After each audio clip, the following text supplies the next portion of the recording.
اچھا بچوں کا ذکر آ گیا آپ نے، تو بچوں میں جو ضد، غصہ اور تنگ مزاجی جو ہے، یا ہر وقت روتے رہنا،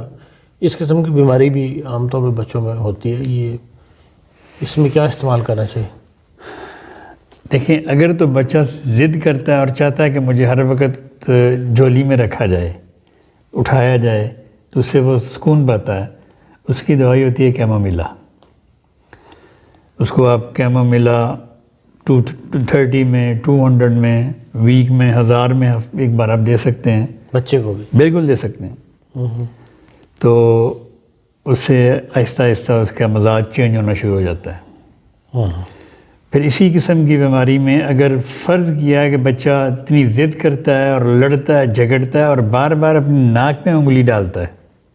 یا ناک میں خارش کرتا ہے، تو ان بچوں کی دوا، ان بچوں کے عموماً پیٹ میں کیڑے ہوتے ہیں، تو ایسے بچوں کو آپ سینا 30 میں، CINA، لوگ اکثر چائنا کے ساتھ اس کو ملا دیتے ہیں، چائنا اور دوائی ہے، یہ سینا دوائی ہے، CINA 30 میں ملا کے اس بچے کو دیں۔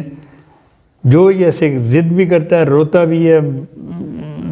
تنگ بھی کرتا ہے اور بار بار ناک میں انگلی ڈالتا ہے یا ناک میں خارش کرتا ہے، تو ایسا بچہ سینا سے اللہ کے فضل سے ٹھیک ہو جائے گا۔